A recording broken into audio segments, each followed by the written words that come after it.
Today, we invest heavily in Josh Holliday and dive headfirst into Cowboy baseball. But before we do that, let's talk about some of the publications that have Oklahoma State football recruiting and transfer portal both being categorized as extremely lackluster.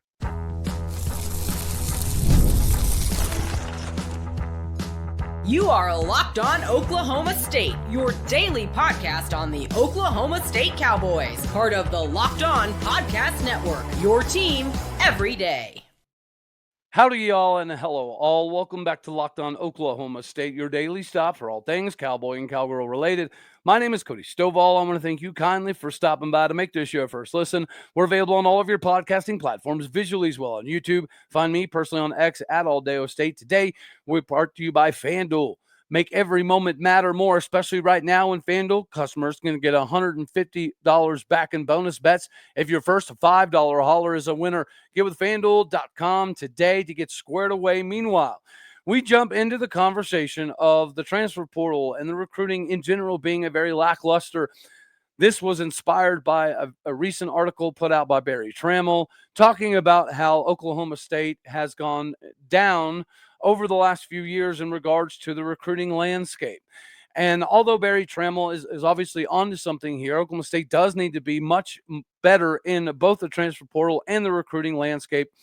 Some of that is going to be kind of changed this year by the coaching staff. One of the biggest difficulties to categorizing Mike Gundy's recruiting as a failure, especially as it pertains to this previous season, is, in my opinion, not so much that. The only failure that Mike Gundy had throughout the course of the season or after the season was over was just hanging on to coaches too long, right? That's been a black eye on Mike Gundy's coaching career for a decent amount of time. We should have fired people midseason, even though he doesn't believe in doing so. That would have given us a little bit of a leg up when it came to getting some of the coaches that we had identified to be replacements, sometimes before other schools got the opportunity to do so. A decent number of universities, including some in the Big 12, were firing their coordinators midseason towards the latter half of the season so they could get a little bit of a little bit of an early start on diagnosing who should be the coaches that they bring in and having the ability to reach out to them and some of their people in their camp to get the interest level up before the season was even over.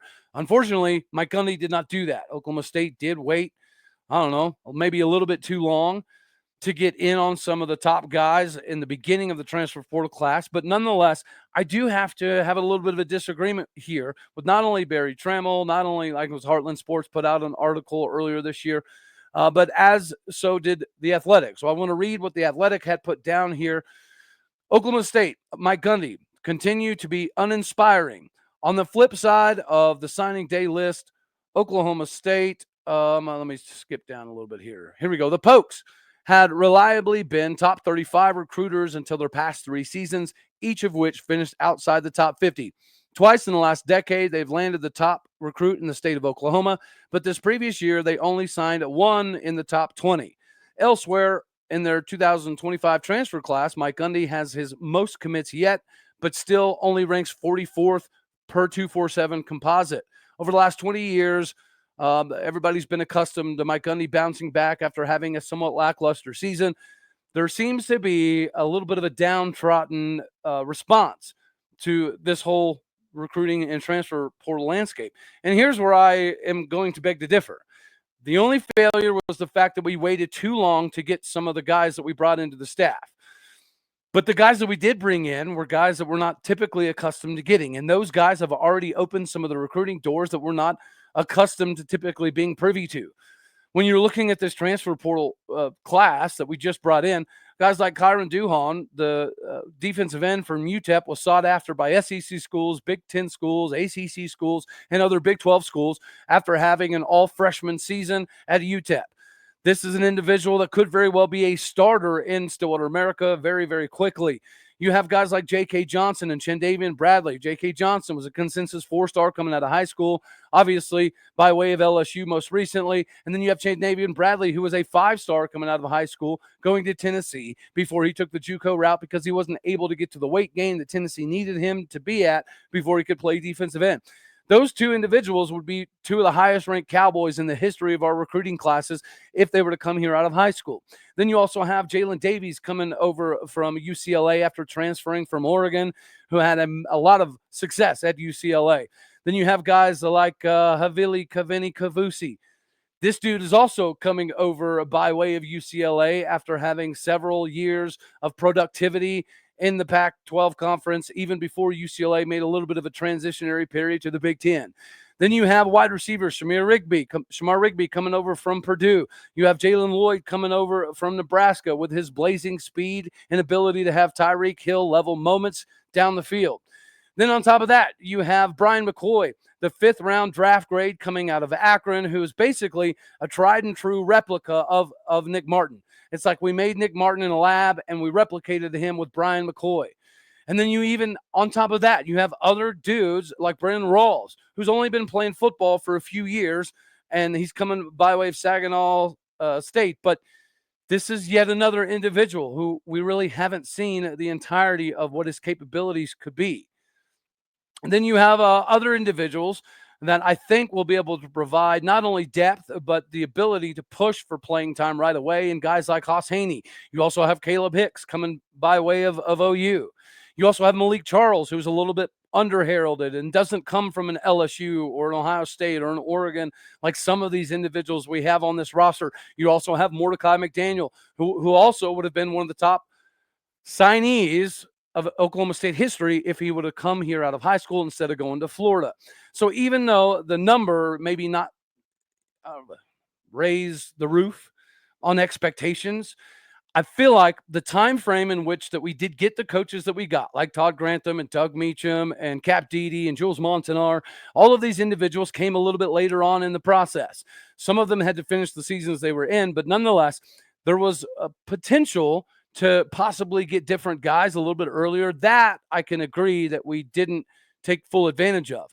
But the coaches that we've brought in have done a remarkable job of not only identifying talent, but bringing guys into Oklahoma State that without the Todd Granthams and the Jules Montanars and the Cap Deedys of the world, we're likely not getting. So as much as there's a little bit of a downtrodden nature publicly or nationally at least, to the classes that Oklahoma State brought in, you also have some freshmen like Royal Capel and Jalen Beckley who could provide pieces instantaneously. I'm excited for the most part about the guys that we have coming in. Numerically speaking, yes, it could be better. It should be better. Oklahoma State should always be a 25 to 30-ish ranked recruiting class. But we have to get this dynamic between Todd Grantham and Doug Meacham and Mike Gundy kind of ironed out before we can really make an example or at least make an indictment on whether this is going to be a good class or not. I'm excited about the pieces that we brought in. So some of the conversations being had about how lackluster some of this recruiting and transfer portal class is, to some degree, I actually have a differing opinion. Because of the time frame, the guys that we've brought in would be one of the highest rated classes in Oklahoma State history for a lot of these guys coming out of high school. This is going to be a good opportunity for them to showcase their abilities before they have an opportunity at the NFL Combine, NFL Draft. We are going to talk about the NFL Combine and the Cowboys and Big 12 guys that are there because, of course, I have some things to say about that. But people have been hooting and hollering for baseball, so let's get to some baseball stuff because the Cowboys open tomorrow against Clemson. Before we do that, we do have to talk about FanDuel. FanDuel is the bee's knees for all of your betting needs. And whether it's the NBA or you're still trying to get in on some football action or get in a little bit early, there's not a better place than to get started with FanDuel, America's #1 sports book. With FanDuel, you can place live bets throughout the course of the game. So even if you miss the opening, tip-off, kickoff, whatever the case may be, you can bet your way back into it with a massive fourth quarter comeback. You can stay in the action the entire time as well. And if you're looking for a bigger payout, you can even combine your live bets into the same game parlays. I absolutely love using FanDuel's live betting features because it's going to help keep every moment of every game more exciting. Whether you're backing your favorite team for a late game rally or you're picking a potential player to hit a clutch three, you can never miss out when you have FanDuel. The app is very safe to use. It's very easy to use. And when you win, you get paid instantly. Right now, new FanDuel customers can get $150 back in bonus bets if your first $5 bet is a winner. That is with FanDuel.com. Go there to join today. Get with FanDuel.com for your shot at $150 back in bonus bets. With FanDuel, make every moment matter more, because with FanDuel, it's the official sportsbook partner of the NBA. All right, so now we get to jump into a conversation that's very near and dear to my heart, and that is going to be the conversation about Cowboy baseball. The Oklahoma State Cowboy baseball team has been disappointing, to say the least. Having the ability to get to regionals is the accepted barometer of success at Oklahoma State, but Obrate, which is one of the nicest facilities in the country, easily the nicest facility in the Big 12, was designed to host super regionals, yet the Cowboys have not found ways to be in super regionals here recently. Gone is Carson Benj, and we got a little spoiled last year with guys like Sam Garcia and Brian Holliday. Of course, Zach Earhart was the spark plug in the outfield and at the plate that we could typically rely on when things needed to happen. Of course, Nolan McClain has spoiled us over the years. Jerron Watts-Brown, Sam Garcia. There's been a lot of pitchers that have come through Oklahoma State recently and then have catapulted their career to the major leagues. Tomorrow, the Shriners College Showdown begins in Arlington, Texas, where the Cowboys are 17-11 all-time in Globe Life Field. But last year, we went 7-2 there. We get to share in this crazy experience against teams that are also going to be headlining with us, like Louisville, Ole Miss, Texas, Arizona, and Clemson, followed by the Imogene Bank College Series by Kubota, also at Globe Life Field. And those teams that are going to be competing are going to be some other heavy hitters in upcoming clubs like Arkansas, LSU, Auburn, Michigan, TCU, K-State, Texas State, Dallas Baptist, OU, Wichita State, Abilene Christian, Ohio State, UT Arlington, to name a few. LSU versus Dallas Baptist is going to be an absolute must-watch. Kansas State versus Arkansas, TCU versus Arkansas, Arizona versus Ole Miss, Arizona versus Clemson. And then, of course, our Cowboys get to play Clemson, Louisville, and Texas to start this thing off. Oklahoma State does return 6 of our 9 batters in the lineup. We do disappear occasionally. We're kind of a boom or bust squad. Small ball would be nice if we had the ability to do so. Last year, the Cowboys jacked up 118 home runs while only hitting at 280 as a team. That's something that needs to change. The Cowboys are big as ever, so hopefully it's indicative of a bunch of major league abilities. The Cowboys currently have 42 players on the roster. Only 4 of 42 are under 6 foot. 16 of them are over 6'4", and there's an average of like 230 pounds all across the roster. So this is like a basketball squad that is taking to the diamond. Of course, everyone's going to talk about Nolan Shubart, the dude, the Golden Spikes Award watch list. He very well could win it, which is like the Heisman of college baseball. At 6'6", 240 pounds, he is coming into his junior year, plays a little bit outfield, plays a little bit first base, but really makes his name with the bat. First team All-American, first team on the preseason Big 12 preseason player of the year. This is the 13th player to be tabbed as a multiple-year All-American at Oklahoma State. He's going to be number 1 in the Big 12 this coming season, hopefully, in home runs, because he was number 1 last year. He was also number 1 in the Big 12 in RBIs, on-base percentage, and slugging percentage, while being second in the conference in batting average, hitting .326 in Big 12 play with 23 home runs in just 49 games. That is 46.9% of his games that he's jacking a bomb. So if you're going to watch the long ball, you need to watch Nolan Shubart. Another individual on the Cowboy roster who's almost equally as big at 6'6", 241 pounds is Colin Brigham. This is a second-team All-Big 12er last season and 56 starts at first base.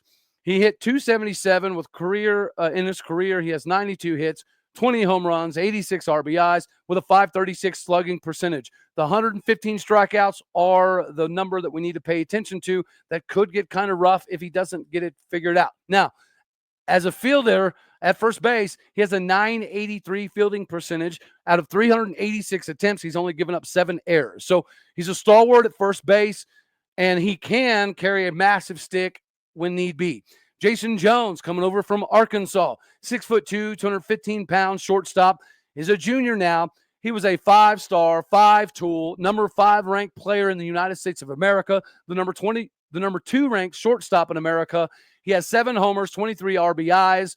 And while at Arkansas, in his 2 years, he started at third base, first base, shortstop, left field, and he also started several times as a DH. Now, the reason he came to Oklahoma State is because he only hit 195 at Arkansas. He was a web gym specialist on defense at times, but he really couldn't find his groove with his bat, which is why he's now an Oklahoma State Cowboy.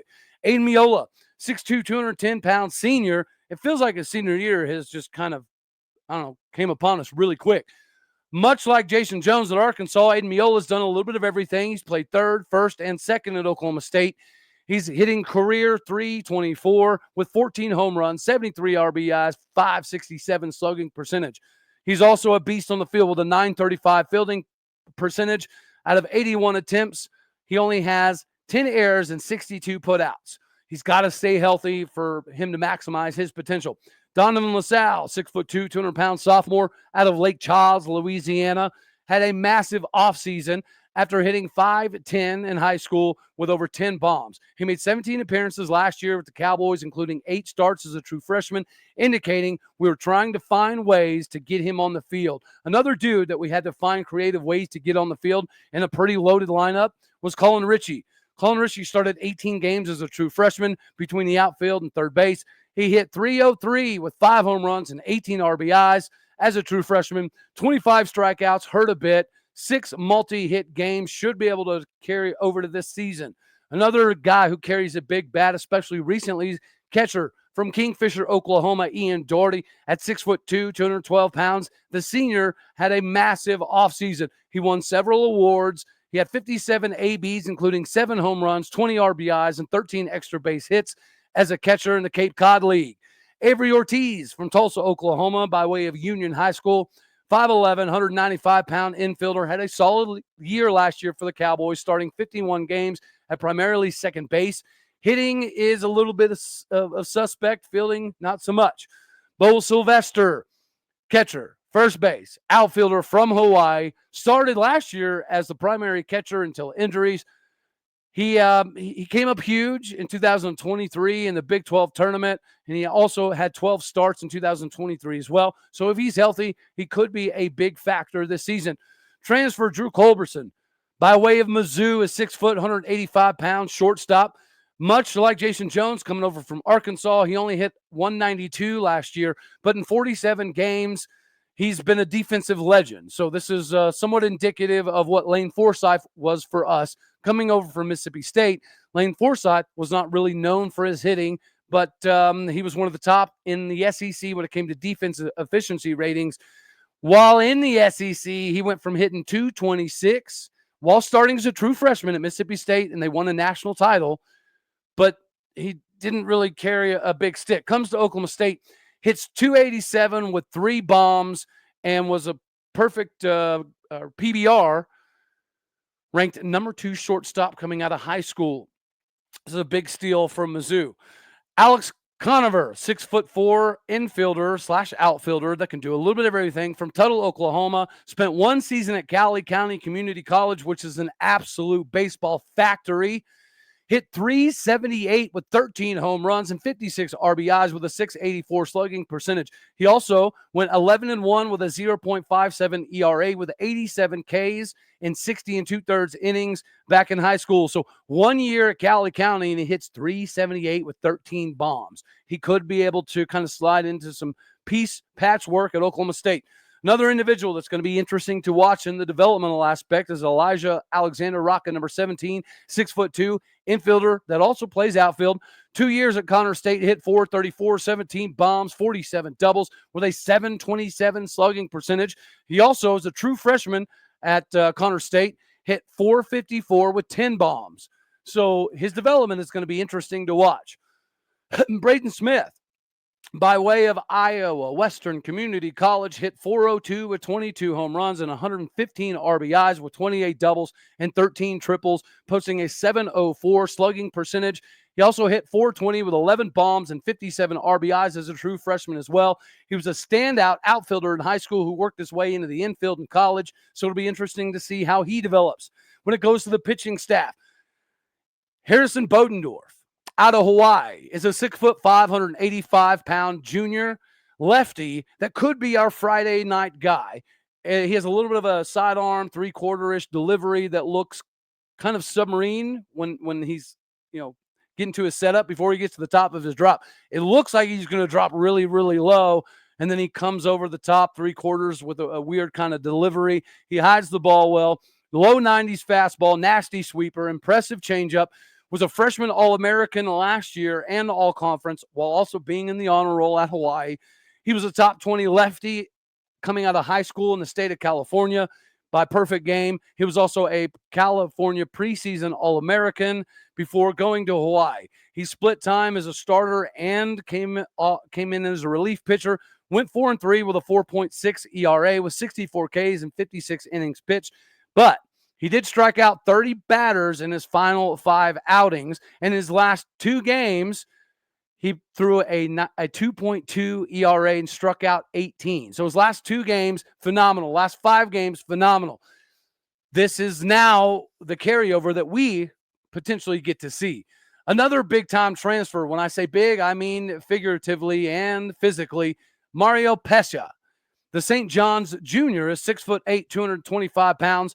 He is an Italian beast from Bronx, New York. He was a first-team All-Big East performer. He started 15 games last year for the St. John Red Storm, went 6-1 with a 2.96 ERA with 53 Ks and a team-high 76 innings. He held opponents to 242. He made 18 appearances as a true freshman with 33 Ks and 46 innings pitched as well. Another individual that we might need to pay attention to somewhat early on is Ethan Lund. 6'6", 225-pound lefty, has a 92 to 95 mile an hour fastball with a plus changeup.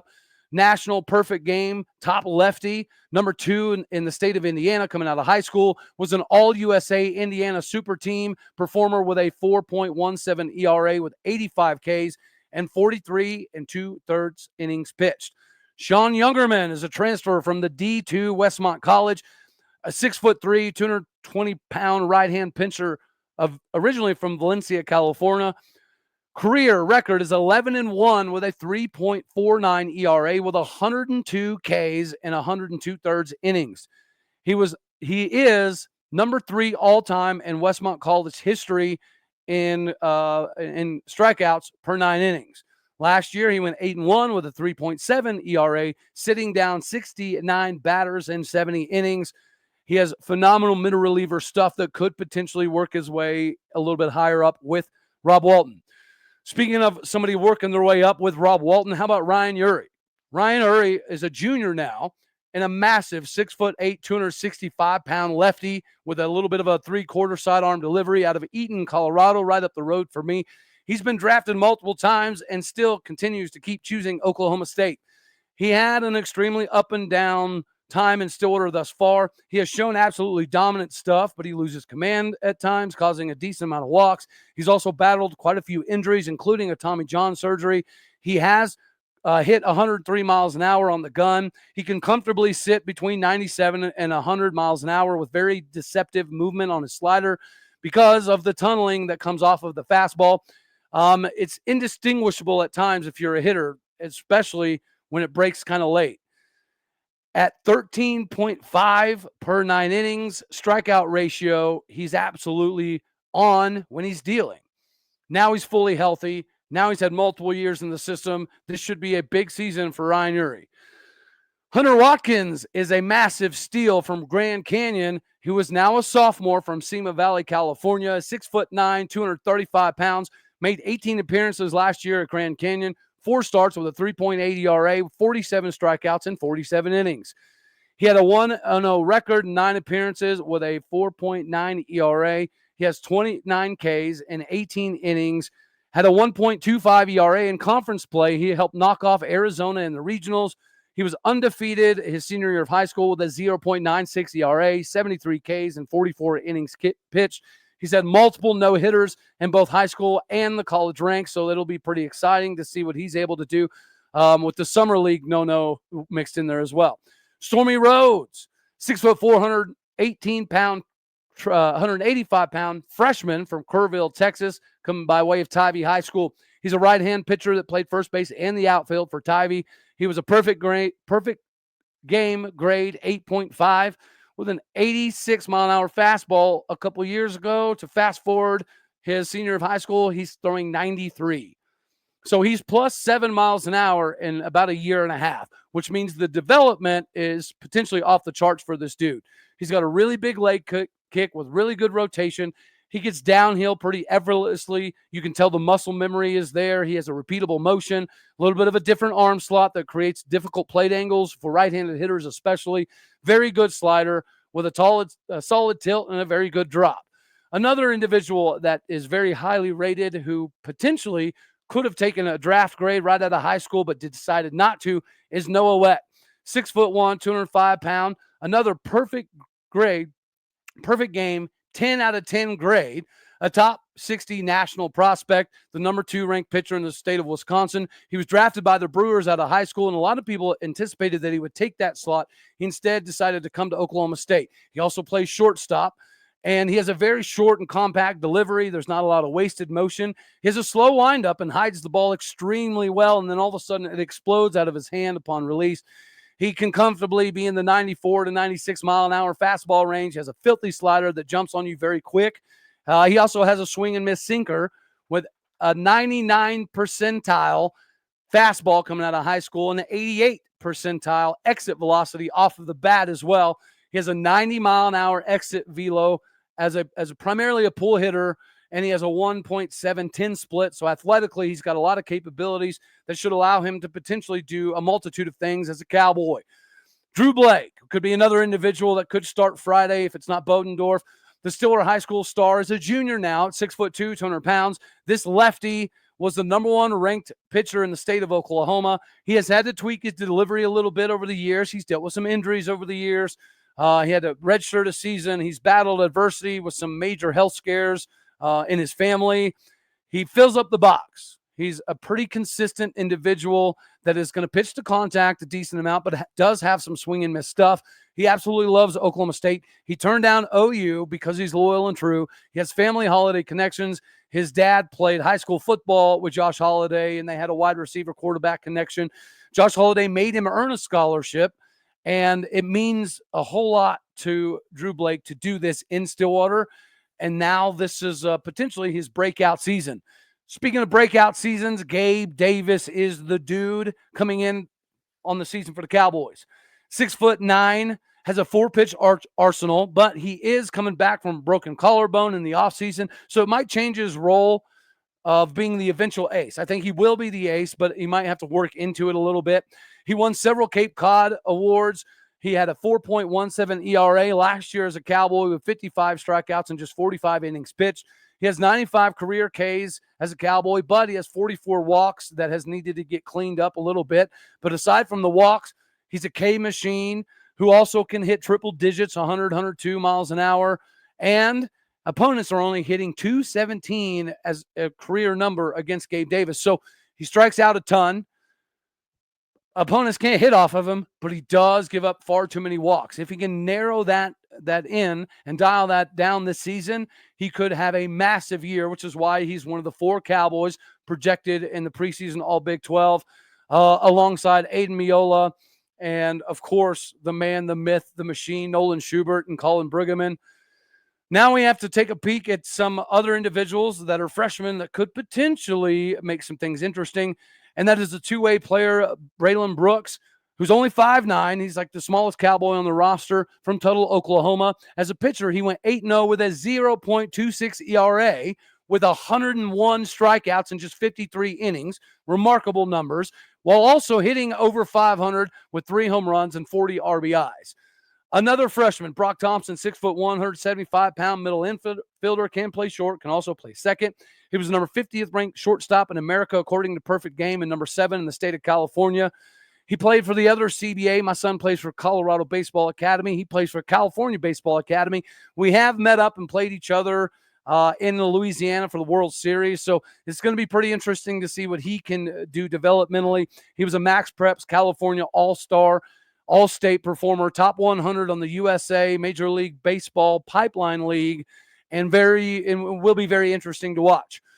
Garrett Scholl from Enid, Oklahoma, played with a kid that I coached for years. His name is Keon Young. Keon Young is currently the number 1 ranked prospect in the state of Oklahoma for the 2027 class. So hopefully he becomes a Cowboy as well, just like his buddy Garrett, who comes in at 6'2", 200 pounds.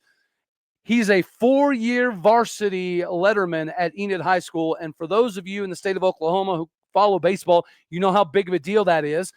Career .430 hitter with 27 home runs, 149 RBIs, 54 doubles, 77 stolen bases.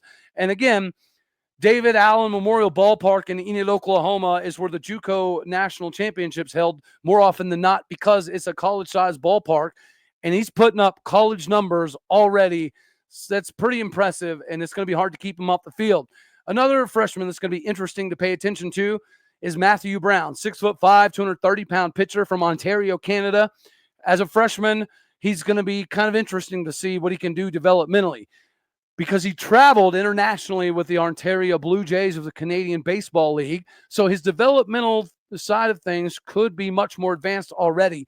In high school, he was already throwing 94 miles an hour when he was just a 204-pounder. So now that he's 230 pounds, I would imagine that 94-mile-an-hour fastball is easily up to 97-ish.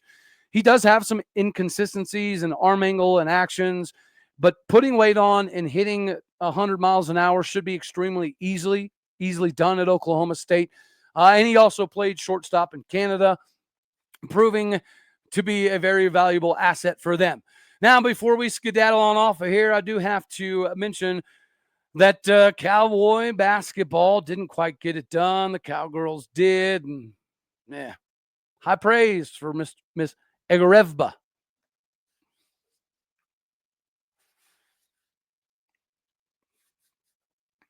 We'll wrap this one up here pretty quick. The Cowboys blow a W against TCU on a court that looks like a toddler who got a bunch of Jack Daniels and scribbled all over it.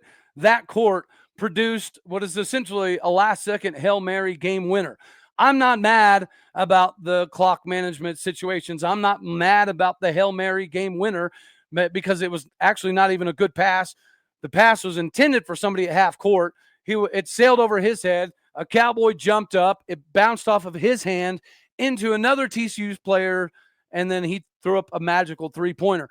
That's not my complaint here. My complaint is, dag nabbit, Brandon Newman, you are a sixth-year senior that came over with Steve Lutz. Why are you selfishly taking the ball down the court when there's a wide-open dude standing next to the basket? All you have to do is make a layup. It's game over. All you have to do is dish it off. Layup. Game over. But instead, you selfishly decide that you're going to drive it, knowing they're probably going to foul you because you're not a very good shooter, and you're also not a very good foul shooter. And sure enough, they foul the dude. He gets up there, hits one free throw, which should be expected from Brandon Newman. I love his tenacity, his hustle, the synergy he brings over with Steve Lutz. But this is an absolute travesty. This was a selfish play that had no business happening. So therefore, I don't think Brandon Newman should start or even play significant minutes for the next game. There needs to be punishment because when you're a sixth-year senior, you need to know your strengths and weaknesses. And he knows he can't shoot very well. He knows he darn sure doesn't shoot free throws very well. And he's got a 2-on-1 fast break to put the game out of reach. And you allow yourself to get fouled. To do what? To miss the free throws that we all knew you were going to miss, just like you knew you were going to miss them. I hated it. It was not a sixth-year senior play. It looked kind of selfish. And all he had to do was literally just kind of hand the ball off to a wide-open cutter with nobody around him or nobody behind him. And he makes the layup, and that's ball game. But that's not what happened. So my frustration is not with the loss or Steve Lutz or it being on the road or how we lost, or even the inbounder guy may have tipped over the line. None of that. It's the fact that we have a sixth-year senior that Steve Lutz is supposed to be able to trust pull that nonsensical crap that cost us the ball game. That's my frustration there. Cowgirls, they continue cruising, but so did the other teams ahead of us in the Big 12. They all got massive W's, just like the Cowgirls over Arizona. So the race for first place in the Big 12 is still insanely tight, with not a lot of degrees of separation happening right now. It was nice to see Micah Gray pop off for 20 points. Staley Hurd, of course, does her thing with 17 points on a Greta season, double figures. Tina Magassa had a pretty good game, but Praise Egaveregba comes in, and she's only a sophomore. Not only did she provide meaningful minutes, but she looked good doing it. She scored points down in the paint. She looked pretty competent from the free throw line. She was good rotationally on defense. She got lost a couple times, but this might have been the best game I've ever seen from Praise Egaveregba, who was forced into playing time as a true freshman last year. And you could tell she was just kind of lost occasionally and didn't really know where to go and what to do. This seemed like a maturation moment for her in this ball game, so hopefully we continue to see more of it. This Big 12 race is exciting for the women's side of things, but the Big 12 tournament is really going to make the biggest determination, in my opinion. The bright side is all three teams ahead of us in the Big 12 standings. We've beaten all of them. So not the head-to-head is currently all that important, but it could be. And if we do get there, I like our chances, just like I like our chances in the tournament. If we can string together back-to-back big-time games, that was my only downside to this one, was the first half was ugly. We allowed Arizona to hang around, and they just weren't, they clearly were not on the same level as we were, but we can't string together back-to-back phenomenal performances. It's still a frustration. If that was a good ball club, then we probably would have put ourselves in such a precarious situation in the first half that the second half could have gotten ugly. But it was Arizona, so it did give us the ability in the second half to kind of respond, rebound, and end up with a pretty convincing W at the end of the day. So I'm excited where Cowgirl basketball is. I'm not happy with Cowboy basketball. But again, it's not because they lost. It's not because they lost on the road. It's because a sixth-year senior decided he was going to take the game into his own hands, when you have to know that that is not your strength. Nothing you were doing at that moment was your strength. It just wasn't. I'm not complaining about the missed three-pointers or the inbound or the Hail Mary or fouls or free throws. I'm not complaining about that. I'm complaining about the sixth-year senior that pooped down his leg and peed the game away for us. That shouldn't happen. Anywho, so we're going to have for this one right here. As always, you know I love you. God bless. Go Pokes. Thank you for tuning in to make this your first listen here in Locked On Oklahoma State. You could be anywhere. So happy you choose to be here. Like it if you like the daggone thing. Dislike if you don't. That's okay too. More importantly, share, comment, and subscribe. My podcast people out there, the bricks, the bread, the butter, the fountain, the fondue, the funny stuff, the funky stuff. You're all of it. Do what you do. Hit the stars. Leave a review. Later, taters.